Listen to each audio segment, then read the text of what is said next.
ในคนหนึ่งมีทั้งความเห็นแก่ตัวและความไม่เห็นแก่ตัวมีทั้งดีและเลวอยู่ในตัวเองนั่นแหละคือเราสำรวจตัวเอง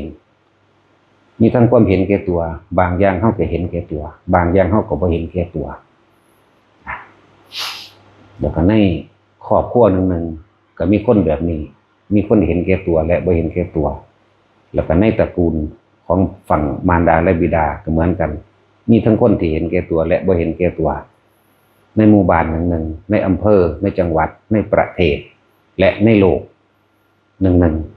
จะมีคนเห็นแก่ตัวและไม่เห็นแก่ตัวนั่นแหละจังหวะโลกมันก็มีแบบนี้ คนที่สละตัวเองเพื่อครอบครัวเฮ็ดให้น้องนุ่งพี่หญิงพี่ชายน้องหญิงน้องชายมารดาบิดาตลอดทั้งตระกูลก็มี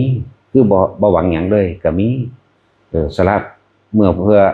ครอบครัวตัวเองได้สละเพื่อตระกูลได้หมู่บ้านได้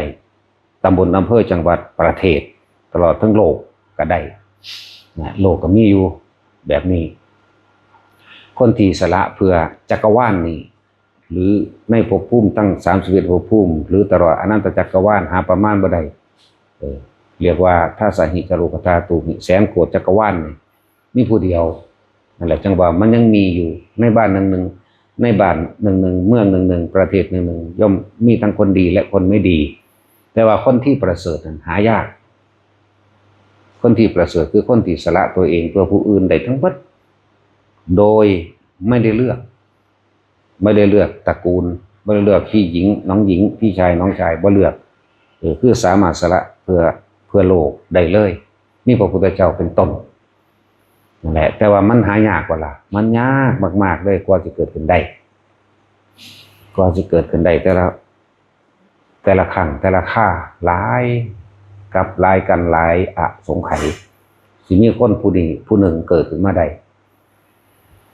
เพราะว่าพวกเฮาให้เห็นระหว่างความเห็นแก่ตัวเฮ็ดให้เฮาเราร้อนความบ่เห็นแก่ตัวเฮ็ดให้เฮาหายกังวลเด้เนาะเฮาสิเลือกเอาอันใด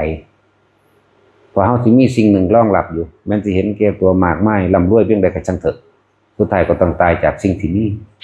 ตายจากสิ่งที่มีตายจากสิ่งที่รักแล้วสิ่งที่รักก็ต้องสูญหายตายจากเฮาเหมือนกันจึงว่าธรรมะจึงบังเกิดขึ้นคือบุคคลที่เสียสละในอนันตจักรวาลนี้ได้มีพระพุทธเจ้าเป็นนิติเป็นแบบอย่างบุคคลผู้ใดเมื่อถึงธรรมแล้วเขาถึงธรรมแล้วรู้ความจริงแห่งโลกรู้ความจริงแห่งจักรวาลรู้ความจริงแห่งกรรมกฎแห่งพระไตรลักษณ์อนิจจังทุกขังอนัตตาบุคคลผู้นั้นพึงเอาธรรมเป็นใหญ่จะได้รับความสงบจะได้รับความสุขอันหาประมาณบ่ได้ที่พูดถึงเรื่องเมืองสุโขทัยธรรมาธิราชสุโขทัยแปลว่าสุขใจสงบใจเย็นใจธรรมะคือเอาธรรมเป็นไงธิราชนั่นแหละธรรมาธิราชเนี่ย เมืองนักปราชญ์บัณฑิตนะน่าจะเป็นพระวิทูลบัณฑิตเป็นเมืองของพระวิทูลบัณฑิตเกิดอยู่หันเลยใส่มันเลยมีที่มาว่าสุโขทัยธรรมาธิราชบุคคลผู้ใดก็ตามเอาธรรมเป็นใหญ่เห็นตามความเป็นจริงแล้วย่อมนำความสงบสุขแก่ใจของตนเองขึ้นมาหาที่สุดที่ประมาณไม่ได้เรียกว่าสุโขทัยธรรมาธิราชคือที่มาของจังหวัดสุโขทัยเมืองพระวิทูลบัณฑิตสั่น เรียกว่าเมืองนักปราชญ์แท้ๆบ่เป็นปราชญ์อุบลบ่เป็นปราชญ์ข้อเจ้าของ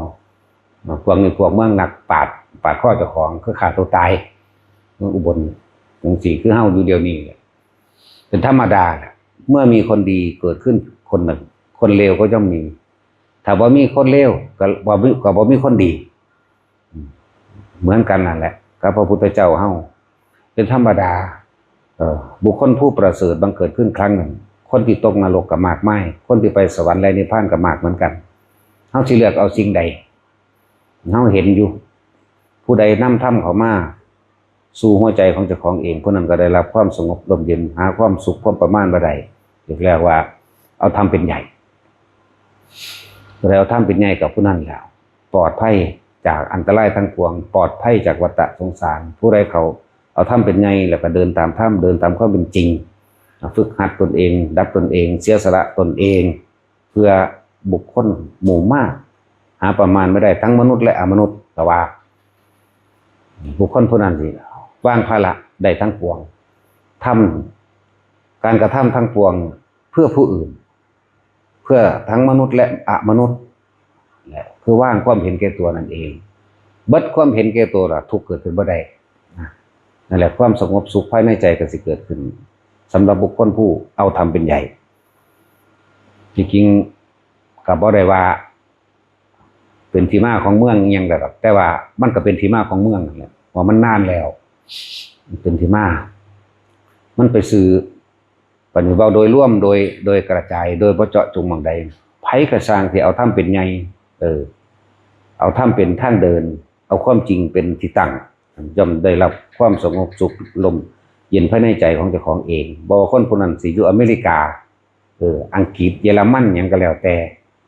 เพราะว่าธรรมอยู่ตรงใดก็ช่างย่อมสร้างความสงบสุขร่มเย็นให้แก่บุคคลผู้ใกล้ชิดตลอดทั้งใกล้ชิดแล้วชื่อเสียงในความสงบร่มเย็นนั้นชื่อเสียงในการผ้ากระทำความดีนั้นย่อมกระจรกระจายไปเหมือนกับเสียงนี่ท่วนลมบ่ได้เป็นไปตามกระแสลมความดีเสียงบรรลือสีหนาฏของความดีท่วนกระแสลมและไปได้ในทิศต่างๆบ่มีเครื่องกั้นจังว่าผู้ใดเอาธรรมเป็นใหญ่เพิ่นก็ได้สิได้พบความสงบสุขลมเย็นแก่ตน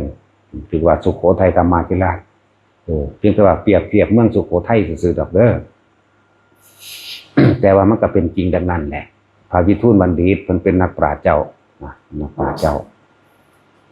เป็นผู้ที่ให้ความธรรมเป็นที่ปรึกษากับหมู่ประชาชนชาวเมืองถึง100 กว่าประเทศมาแล้วในสมัยนั้นเพียงว่ามันพูดขึ้นมาให้บอกก็เลยบอกซื่อๆดอกนะถ้ามันอยู่ยากก็ให้ไปลงอยู่ไปข้างล่างไปอย่ามาเกิงๆกลางๆอยู่ข้างบนนี่ลงไปข้างล่างไปยางยกเยกๆยังอยู่นี่ลงไปเขาคืออยู่ซื่อๆของเขาอยู่ร้อนล้นกับวนแต่ตัวเองลงไปแต่ว่ารับธรรมะเอาละพ่อ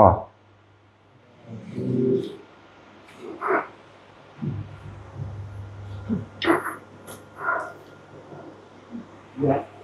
วาริวะ